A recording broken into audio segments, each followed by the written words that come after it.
Good evening, everybody. System Chalk here with the, I believe, 87th episode of House of Light, our first run through House of Light on YouTube, playing as the Archaeologist. And it's been a little while since we read the description, so let's reacquaint ourselves.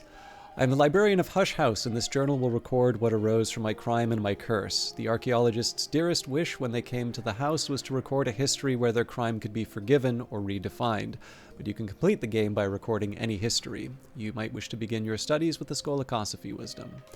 I opened a tomb and found too late that it was a prison. The plague that I released is now my shadow, or perhaps I am its reflection. It is too late to set matters right, but it is never too late to protect the future from the past. In Hush House I can do no harm. Perhaps I can even make amends. Now, it's been quite a week, but I'm always quite eager to come back to Brandkrug and share the adventure with all of you. But when there's been when there's been more activity over a week, it is always a little tricky for me to remember where we were. So if I recall correctly, we were actually going to put the Sacralamea into Sacralamea, and we're going to see if we can find a way through the Horomakastri path. Now, I don't need to worry so much about that right now. There's one benefit that I can do, or there's a benefit that I can get from committing things to Horomakastri right now, and that would be the extra elements of the soul, with which I can, get more memories and such. But that hasn't been too biting of a constraint for this first little bit. It's usually been more the fact that I'm sort of unsure about where I want to put things. So for this week, I think I'm going to try and be a little more aggressive in pursuing the Tree of Wisdoms.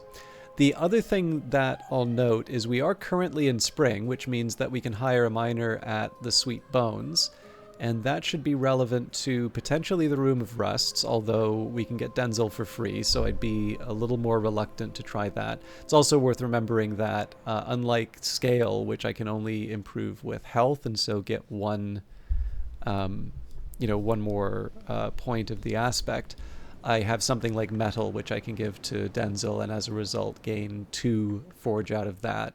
And then there's the spanners, so much like the serpent style glass. Essentially everything that I could apply to the miner also can apply to Denzel, with maybe the exception of a forge memory. I think, yeah, the old moment might be a little bit better. But anyways, so the Room of Rust isn't quite convincing enough. Now the Slithering Fountain is another story. That might be something that we want to look at. We do also have the Wrestling Stair. Now the Wrestling Stair isn't a drop everything and move on this either, simply because it's a moon challenge, and so as a result the Wormwood Dream is not that hard for us to get. We can apply it directly. Then there's the Smoky Chamber, which is Forge and Heart. Sealed Cell, which is Forge and Knock, and the Wormnod Kitchen. This is a fairly high priority one for me just because it gives me another cooking station. But yeah, so there's a couple of things where we might want to use the miner before the end of the season, but there's nothing overwhelming saying I have to drop everything and make sure it's ready to go. So we'll probably level up Sacralamea before I go any further. That will be level 4.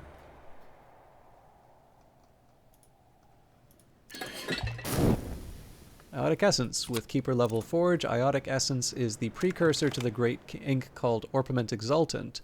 With Keeper level Lantern, it can become Xanthotic Essence instead. So I'm very happy to have this, but I'm running out of places to put it. I wonder if we can... Oh, yep. And level 4 for Sacralamea. So that I would expect we will have up to level 6. Maybe not by the end of tonight, but definitely soon. Memories fade, assistance departs, but the soul is refreshed. So I think probably the best way for me to handle... I might have taken a look to see if there was a memory that I could take overnight, but that's not that big of a deal. What I probably want to do here is see what memory... Actually, it's not that hard. If I'm doing Sky Memories, really we should start with the music right off the bat. I may still want to hire Denzel, but we've got some basics that I can apply here, which won't have any. There shouldn't be any kind of controversy in terms of using it. I feel slightly more inclined towards using health at the pale desk right now. So, one is for the cheerful ditty.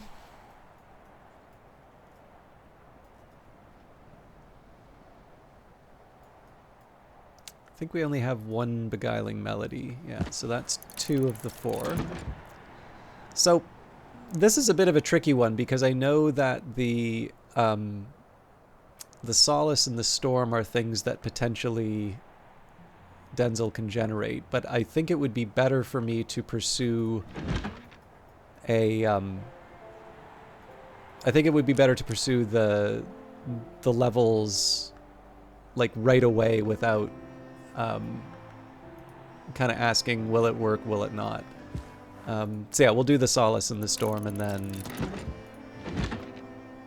move on from there.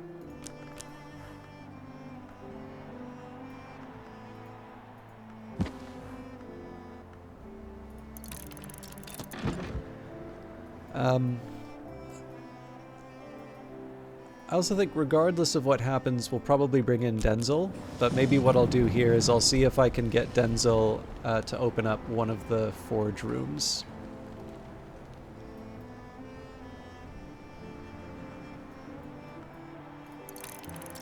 Denzel rarely works for free, but he won't take payment for helping a friend. We'll see what the weather brings before I go any further on the tasks. Rain. Okay, that doesn't really change the calculation. So maybe what I should do here, just as a, just to make an effort. I think I'm also going to bring in the, I'm going to restore the health here. It is spring and the landlady has served me a slice of her stargazy pie with the pilchard heads poking cheekily through the hot crust. So before, what I'm just going to do here is I'm roughly going to sketch out what I can do with Denzel. I'm not going to go too hard on the goal here, but I kind of want to see what's possible with this forge. So we start with 2 forge from Denzel, and then the obvious next step would be to take the metal. So that gets me another 2. So we're starting at 4. So next step would be the tool. So a square or spanners could get me another 1. Now it may be worth asking, is there something else that I can do with, to get those points? Because I believe we have a chronsochord in the house. So that would get me 3 forge, for instance. Now that might be the sort of thing... Oh, I keep forgetting that also has the ink aspect. So this one's a little bit tricky to justify just because it is a device. So a machine that will only operate once. If it's an infernal device, that means it'll explode. So be careful. So I don't know. Like it's maybe not the sort of thing that I want to go throwing at one of these rooms right now, but it is something that I have as an option. And particularly if I feel comfortable with making, in this case, it would probably be the Gervanite. And if I feel that I can sort of elevate those into future chronsochords, maybe I should loosen up a little bit in terms of letting Denzel use the chronsochord to move through the house, or better still, letting Reverend Timothy use that. But for now, I'm going to say we've got the tool for 1 level we've got the tool for the 1 level for Forge. I'm actually just going to take a minute here to do a quick checklist. So element of the soul we've got, tool we've got, so memory, sustenance, and maybe metal, but I don't want to get too reliant on that. So the big question here is, what kind of forge memory do I have to work with? And this one's actually a little hard for me to answer. I might want to consult my spreadsheet on this one. It's been a while since I've looked at it. I think the best I can do is actually 3 forge. off the top of my head. Sadly, this involves me sort of turning my head, so there's just going to be this awkward silence for a little while I look at it.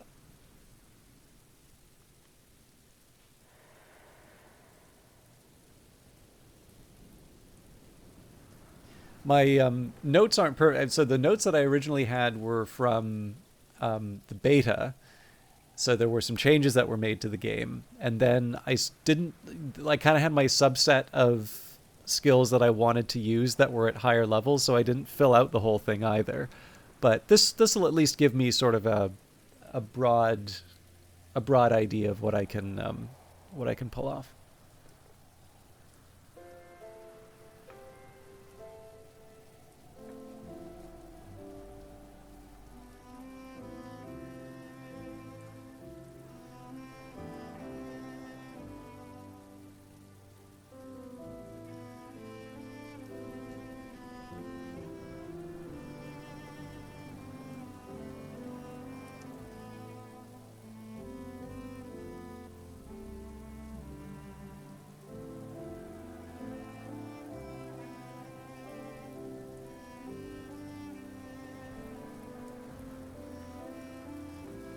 Okay, so yeah, this is exactly what I wanted to check. So the winning move doesn't get me that much. It just gets me the edge.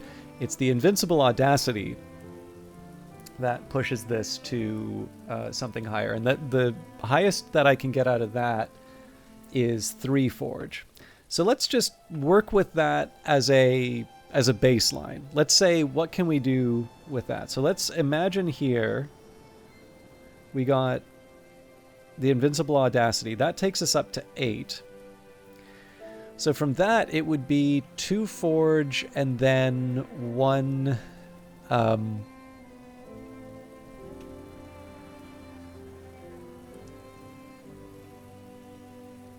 2 forge for, let's say, a drink, and then 1 forge for a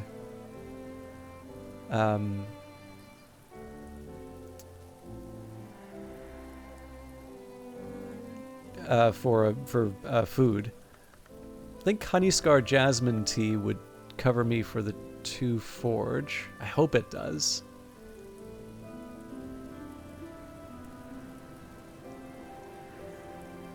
Okay, so maybe the way for me to think about this is, do I have a realistic option for getting the invincible audacity?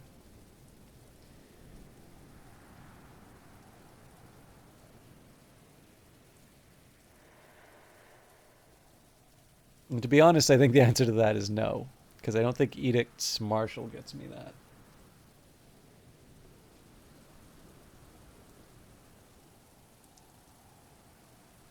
Sorry, I'm actually just looking it up.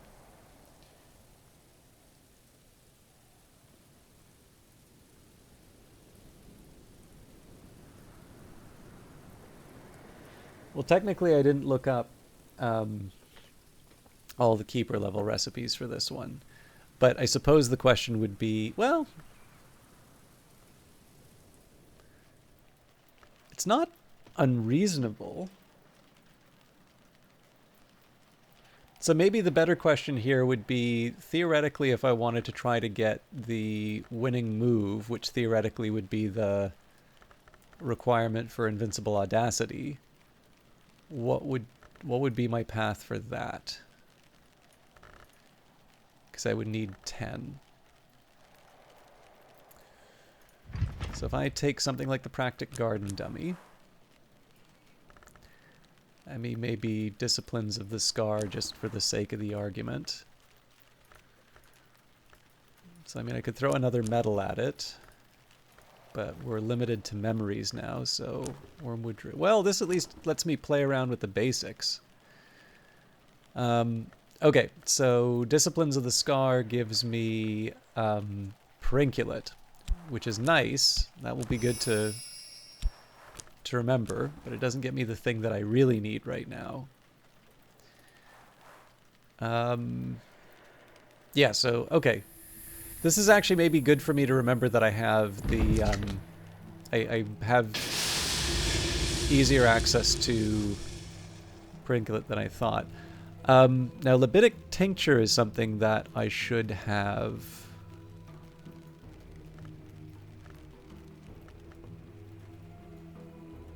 I mean, I guess it's only one edge anyway, but yeah, okay. So I realized I spent a bunch of time on this, but it looks like I have a little less certainty in terms of getting some of the edge stuff that I need lined up. So what this is telling me is I probably shouldn't be trying to open up forge rooms for the time being. I'll still be able to use Denzel. We'll use him for memories. But I think I'm going to be committing a little too much. Well, that's not entirely true. If I really wanted, I could do Disciplines of the Hammer. So that gets me to 5. Well, even then, I would need something with 3 edge. And then, yeah, so I'd have to give up the Wormwood Dream for that. Which, again, if it gets me somewhere, I wouldn't say no. But it does invite the question, how do I get that last... how do I sort of push myself over the edge to that higher level edge memory? And I think the answer to that is I read more books and I get more skills. So what we're going to do here is we'll read the books. We'll also talk with Denzel, speak to Denzel. He might even reply. I'm going to say, while we do have a few options in terms of things that we can do to level up Denzel, they're not quite at the point where I want to commit him to a particular path. And so we'll use him for the memories this time around, and once we sort of feel like we've hit our equilibrium with the various books that we want to read, maybe what we'll do is we will assign some elements of the soul specifically to getting the more rare edge and forge memories that I need. I'm also going to resist the urge to look at that spreadsheet more often, because obviously that does kind of slow down the read, or it does slow down the game, and some of the fun is actually exploring the house and getting this stuff done. I just wanted to see if this was at all feasible. Perugian Diaries. In 1907, at the age of 18, Christopher Olopoli left Strathcoyne's household to study theology at the University of Perugia in Italy, enrolling under the name Christopher Strathcoyne. For 4 years since his adoption from a Bristol orphanage, Olopoli served as Strathcoyne's pupil and protege, but his relationship with this austere and secretive man was always complicated. His journal confides, "I still think Fraser's intentions are good. Certainly he agrees. But I never understood the final goal of his investigations. He was never prepared to enlighten me, and good intentions or not, I can no longer bear this dream of eyes. We have agreed to part almost amicably."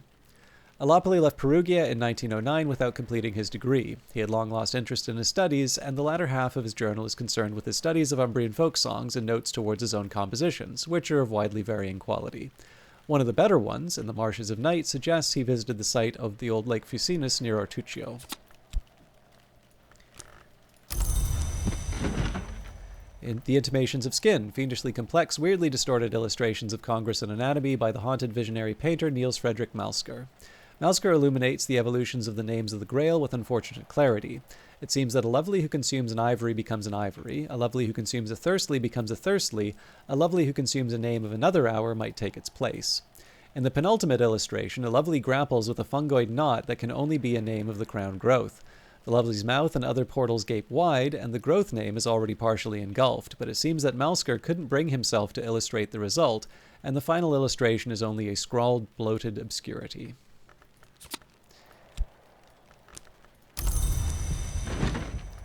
The Rose of Hypatia, a volume of collected teachings of the Sisterhood of the Knot, that arcane contemplative order that existed in all histories, but in some was very powerful indeed. This was recorded by Hypatia and dedicated to Saint Nympha. Saint Nympha is described as not born but cultivated, the sentience that became the saint. Hypatia indicates inhabited a sinner's corpse in order to enable that sinner's redemption. Not all dead enter the mansus by the winter door. Not all the dead enter the mansus at all. And what does not bark? Alexander Probst writes warily of Calyptra, a law, principle, or society which prevents the dissemination of dangerous knowledge. Calyptra, like the planet that occludes the star, or the Doylean dog that fails to bark, can be identified only by its absence. Even the name, I think, must be a mask. Calyptra is said to make exceptions specifically for the libraries of the Watchman's Tree. Does it make those exceptions so the Hours can make use of them? Okay, so this will get me going on the Sacralamea. I think we'll probably just use the Faust on this because the Tryst, in theory, could be used to make some ink.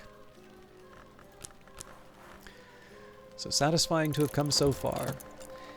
And again, because I've gone down this path, I think what I'm going to do here is we will focus on Sacralamea entirely. So I'll do the same batch. I'll get you know, I'm wondering, so if I use a Wormwood Dream here, so that's 8. And then I get 12 if I do another Solomon's Preparation, which I technically don't have right now.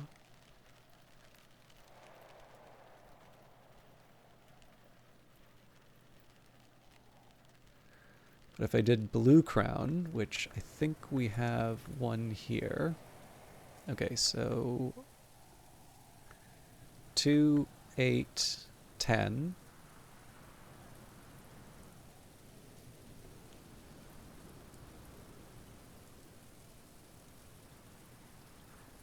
And then I could spam to try and get a Pale Marrow, maybe? Although I think this actually also counts as food, so we could also give milk. Oh, it's got to be 12. Never mind.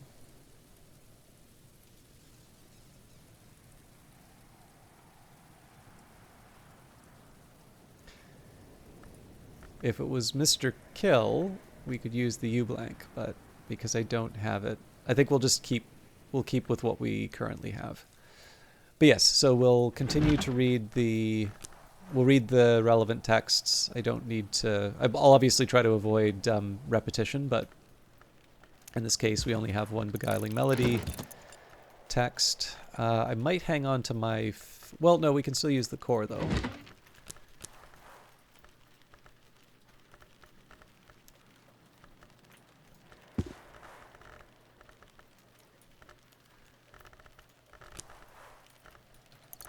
I'll confess, I didn't really have that many ambitions for today. I thought I might try to do a bit more with rooms, so I have some elements of the soul that I haven't quite found out what I want to do with yet.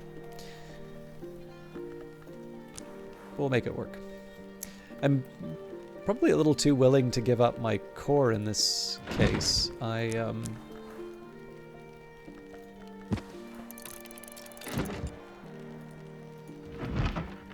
I could still use that to investigate stuff like Crowcross Sands.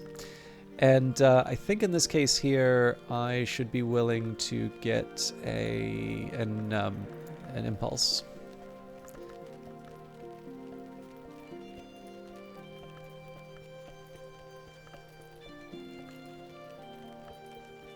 Pluses.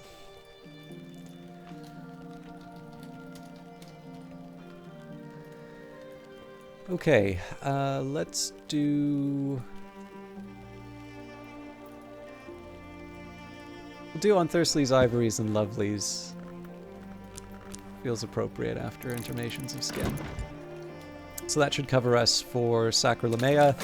And then what I might do... This will probably be something that I do for Wednesday's episode, but perhaps I'll do a small sketch through the Tree of Wisdoms in terms of where I'd like to put certain things. Right, better now. Fixing and mending. There's not much work on offer in Brandkrug, but I can find 6 worth of odd jobs. So this is kind of making the money back for the health that I restored. The health can be used both for gardening as well as investigating Crowcross Sands, and then with Tryst, I might be making some ink. Yeah, we've only got the one Catwink right now.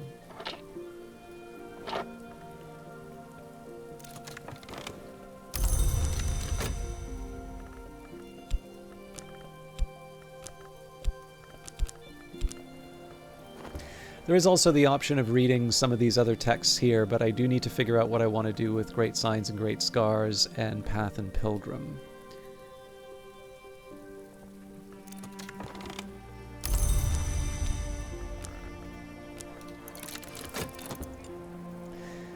So once Sacralamea is taken care of, we will... I think probably that'll be where I draw my path through the Tree of Wisdoms.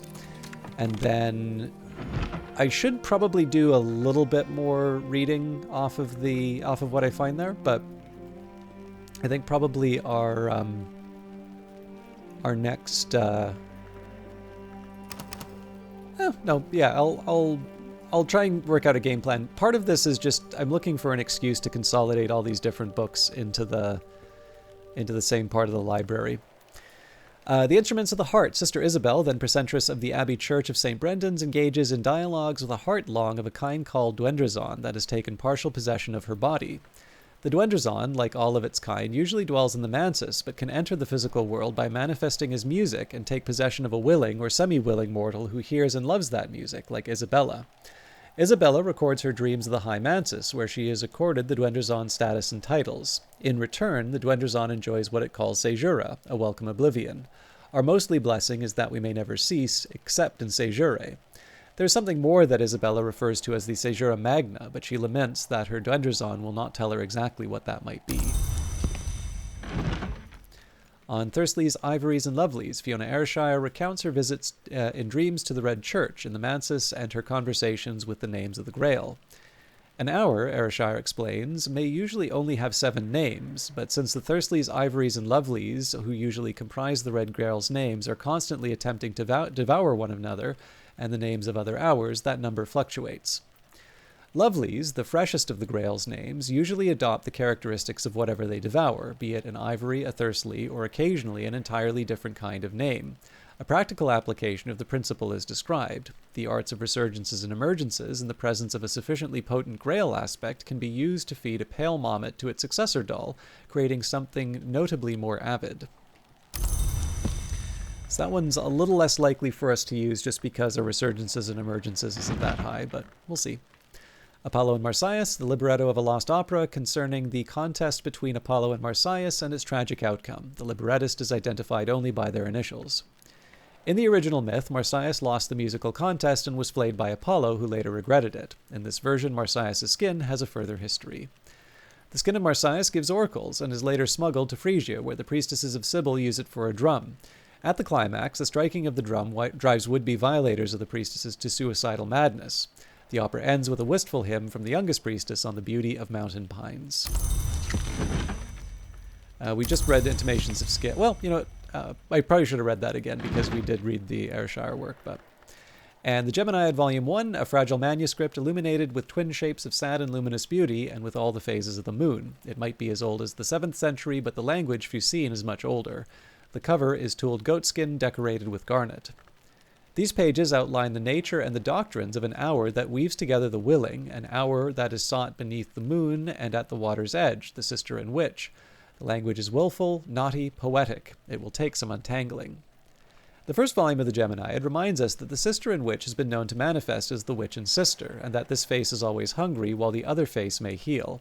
It implies connections between the sister and witch and the hours of the upper Mansus, especially the lunar hour called the Menascate. But it is ambiguous on whether the sister and witch is a Mansus hour proper, and it speaks at length about the sadness of the two who are one, the sadness that remains from their time as flesh. So, nothing that we're replacing from Denzel, which is nice. So, one more round with Sacralamea. We'll use the Faust here. At last, I'm something of an authority in this. Improve the skill to level 6.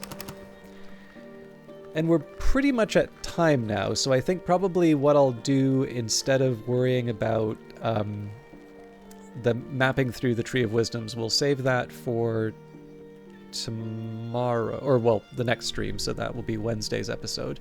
And what I'll do instead is I'll try and make the most of the resources I have right now. So one thing that I can do, I can take the reading room, we'll take the Tryst here, we'll grab the Lunar Globe, and we will use Edicts Inviolable, and with that we'll make Catwink.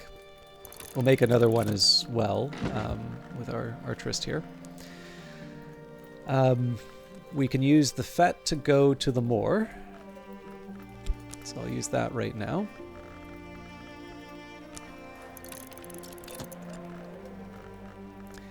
And I suppose the question for me right now would be, what can I get from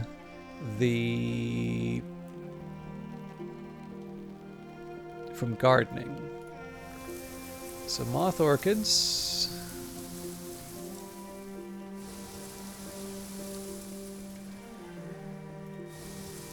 Cat's claw. Cat's claw is definitely not a bad one to pick up.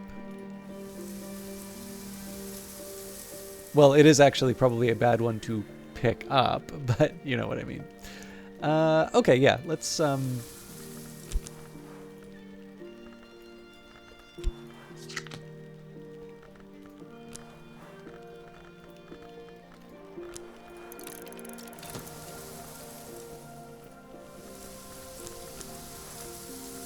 think I might actually just go for all of it at this point.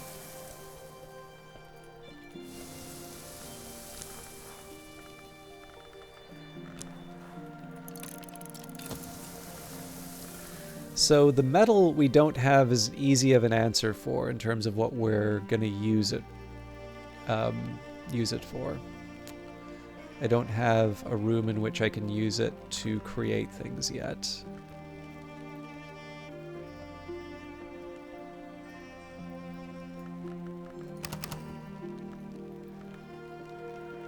So one option I have is that I can convert it.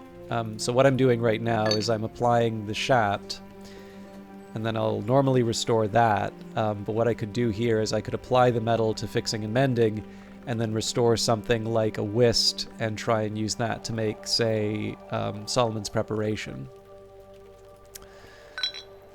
I'm not completely sold on that solution yet, but it's an option. The other one is, I believe I have not yet